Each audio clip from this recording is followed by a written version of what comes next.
Live from Las Vegas, it's theCUBE. Covering InterConnect 2017. Brought to you by IBM. Welcome back to InterConnect 2017 from Las Vegas, everybody. This is theCUBE, the leader in live tech coverage. Bina Hallman is here. She's a CUBE alum and the Vice President of Offering Management for Storage and Software Defined at IBM, and she's joined by Tahir Ali, who's the Director of Enterprise Architecture at the City of Hope Medical Center. Folks, welcome to theCUBE. Thanks so much for coming on. Thanks for having us. So Bina, we'll start with you. Been on theCUBE a number of times. Yes.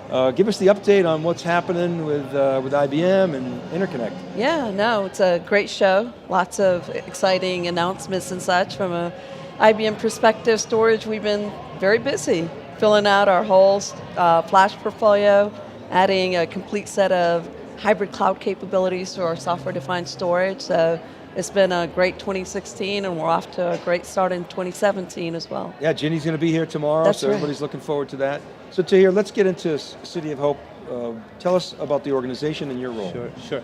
So City of Hope is one of the 47 comprehensive cancer centers in the nation. We deal with cancer, of course, HIV, diabetes and other life-threatening diseases. We're maybe 15 to 17 miles east of Los Angeles.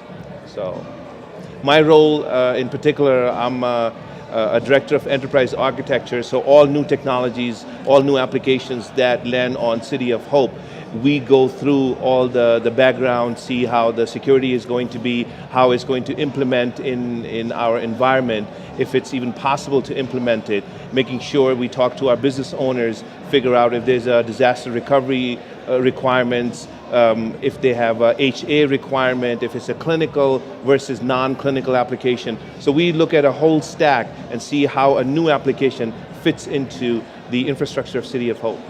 So, you guys do a lot of research there as well? Or Absolutely. Yeah, so we are research, we are the small EDU, and we are the medical center. So a lot of data. A whole lot of data. Data just keeps coming, and it's almost like never-ending stream of data. Now, with the data, it's not only just data, individual data is also growing. So a lot of imaging that happens for cancer research or a cancer medical center gets bigger and bigger per patient as the three-dimensional imaging is here. We look at resolution that is so much more today than it used to be 5 years. So every single image itself is so much bigger today than it used to be 5 years ago. Just a sheer difference in the resolution and the dimensions of the data. So what are the big drivers in your industry, and how is it affecting the architecture that you put forward? Right. So I think a couple of huge things that are maybe 2 or 3 huge convergence points or the pivot points that we see today. One of them is just the data stream, as I mentioned earlier. The second is because a lot of the PHI and HIPAA data that we have today, security is a huge concern in a lot of the healthcare environment. So those 2 things, and it's almost like a catch-22. More data is coming in, you have to figure out where you're going to put that data, but at the same time, you've got to make sure every single bit is secured enough. So there's a catch-22 where it's going, where you have to make sure that data keeps coming, and you keep securing the same data, right? So those two things that we see pivoting the way we strategize around our infrastructure. It's hard, they're in conflict in a way, because Absolutely. you got to lock the data up, but then you want to provide accessibility. Absolutely. As well. So paint a picture of your infrastructure and the applications that it's supporting. Right, so our infrastructure is mainly in-house, and our EMR is currently off-prem. A lot of clinical and non-clinical also stay in-house with us in our data center on-prem. Now we are kind of starting to migrate to cloud technologies more and more as just things are ballooning. So we are in that middle piece where some of our infrastructure is in-house. Slowly we are migrating to a cloud. So we are at like a hybrid currently. And as things progress, I think more and more is going to go to the cloud. But for a medical center, security is everything. So we have to be very careful where our data sits.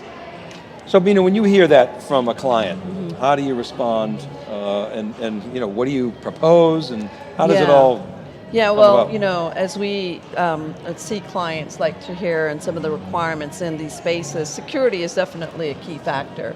So as we, develop our products, we develop capabilities, we ensure that security is a number one focus area for us. So whether it's for the on-prem storage, whether it's for the data that's in motion from moving from the on-prem into the cloud and secure completely, all the way through, where the client has the control on the security, the keys, et cetera. So a lot goes into making sure as we architect these solutions for our clients that we focus on security. And of course, some of the other requirements, industry-specific requirements, are also very important, and we focus in on those as well, whether it's regulatory or compliance requirements, right? Yeah. So from a sort of portfolio standpoint, what are you guys doing? Is all kinds of innovations over the last 4 or 5 years coming in with Flash. We heard about object stores this morning. We got cloud, you got block, you got file. What are you guys doing? So we do a lot of different things. So from having filers in-house to doing block storage, and the worst thing now these days with big data is, as the data is growing, the security needs are growing, but the end result with the researchers and our physicians, the data availability needs to be fast. So now comes a bigger catch-22 where the data is so huge, but at the same time they want all of that very quickly on their fingertips. So now what do? That's where we bring in a lot of the flash to upfront it. 10 to 12% of our infrastructure has flash in the front. This way, all the rendering or all the writes that happen are first land on the flash. So everybody who writes feels like it's a very quick write. But there's a petabytes and petabytes behind the scene that could be on-prem, it could be on the cloud, but they don't need to know that. Everything lands so fast that it looks like it's just local and fast. So there's a lot of crisscross that is happening and started maybe 4 or 5 years ago. With the speed of data is not going to be slow. The size of data increasing like crazy, and then the security is becoming bigger and bigger concern. As you know, that every month or month and a half there's a breach somewhere that people have to deal with. So we have to handle all of that in one shot. So it's more than just the infrastructure itself. There's policies, there's procedures, there's a lot that goes around. And so when you think about architecting, obviously you think about workloads and what the workload requirement is. It's not a one-size-fits-all. Right. So where do you start? Do you start with sort of, a conversation with the business? Sure. How much money do you got? So we don't really deal with the money at all. Okay. We provide the best possible solution for that business requirement. So the conversation happens, tell us what you're looking for. We are looking for a very fast XYZ. Okay, tell us what exactly you need. Here's the application, we want it available all the time, and this is how it's going to look like. It can be down because our patients are depending on it, so on and so forth. We take that, we talk to our vendors. We look at exactly how it's architected. If it's, let's just say, 3-tier, there's a web, there's an app, and then there's a database. You already know by default that if it's a database, it's going to go on a high transactional I/O, where either it's a flash or a very fast spinning disk with a lot of spindles. From there you get the application. Could be a virtual machine, could not be a virtual machine. From there you get to a web tier. Web tiers are usually always on a virtual infrastructure. Then you realize if you want to put it on a DMZ so people from outside can get to it, or it's only for internal use. Then you draw the entire architecture diagram out. Then you price it out. You said, okay, if you want this to be always on, maybe you need a database that is always on, right? Or you need a database that replicates 24/7. That has a cost associated to that. If you have an application, if you want a 2 application, maybe it's a cluster application, it could be HA, it could not be HA. So there's a cost to that. Web servers are kind of cheaper tier of virtual machines. And then there's an architecture diagram, all the requirements are met in there, and there's a cost associated to that, saying business unit, here is how much it's going to cost, and this is what you will have. Okay, so that's where the economics comes into play. You say, okay, this is what your requirements are. Yeah. This is based on that, what we would Exactly. advise. Yeah. And then essentially it's, can you afford it? Right. If you want to buy a house that is 3 bedrooms and 3 bathrooms in Palo Alto versus 6 bedrooms and then 7 bathrooms in Palo Alto, there's going to be a financial impact that you might not like. So it's one of those, right? So what you want has a financial impact on your end solution, and that's what we provide. We don't force somebody to get something. We just give them, hey, if you want, how many kids do you have? 4 kids, then maybe you need a 5-bedroom house, right? So we kind of do that. Is it common discussion? Yeah, it is, and that's some of the things we do focus on, right? As we, in addition to the security aspect of it, of course, is around the automation, around driving in the efficiencies, because at the end of the day, whether it's capital expense or operational expense, you want to have optimized for both of those. And that's where, as we architect the solutions, develop the offerings, we ensure that we build in capabilities, whether it's storage efficiency capabilities like virtualization or dedupe or compression, but as well as this automated tiering off from flash to lower tier, whether it's on-prem, slower spinning speed disk or tape, or even off to the cloud, right? And being able to do that, provide that, I think addresses many of our clients' needs. That's a common requirement that we do here.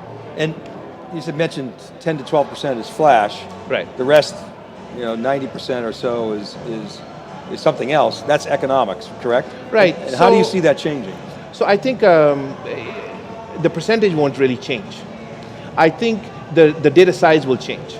So and you have to just think about things just in generality, just what you do today. When you take a picture, maybe you look at it the first 3 days, even if you have a phone. After 3 days, maybe you look at it maybe once every 2 months. After 3 months, guess what? You will always never look at them. They're kind of moved away from even your memory banks in your head, and you say, oh, I was looking through it, and then maybe once in a while you look at it.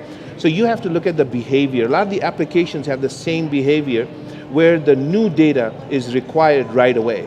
The older the data gets, the more archival state it gets. It gets warmer and then it gets colder.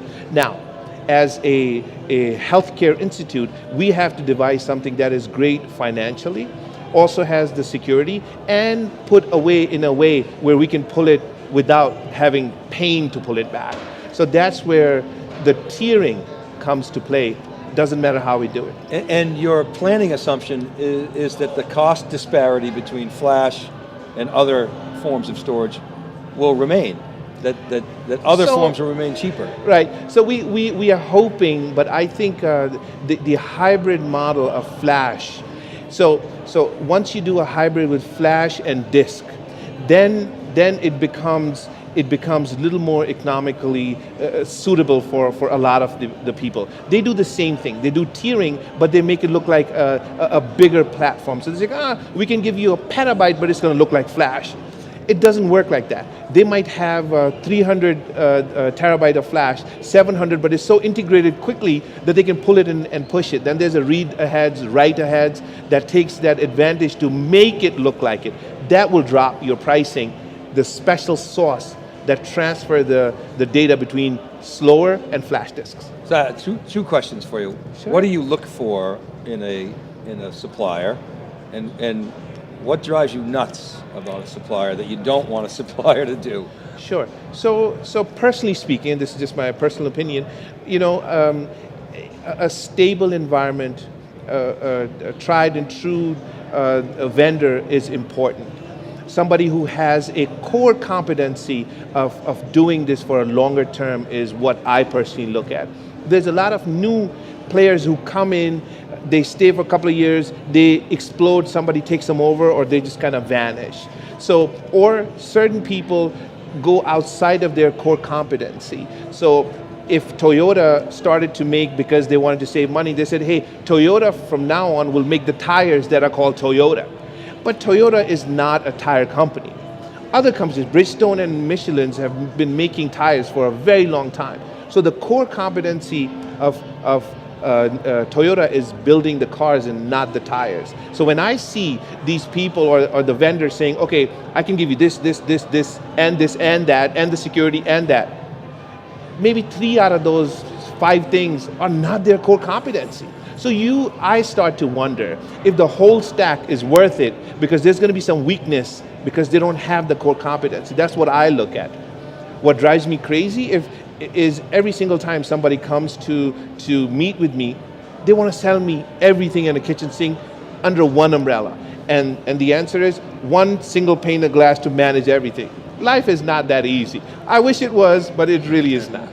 So those two things Selling the fantasy, right. Yeah. All right, Bina, we'll give you the last word. InterConnect, give us your final thoughts. What should we know about what's going on in software-defined and IBM storage? Yeah, lots of announcements at InterConnect. You heard, as you talked about cloud object storage, we've got great new pricing models and capabilities, and overall software-defined storage.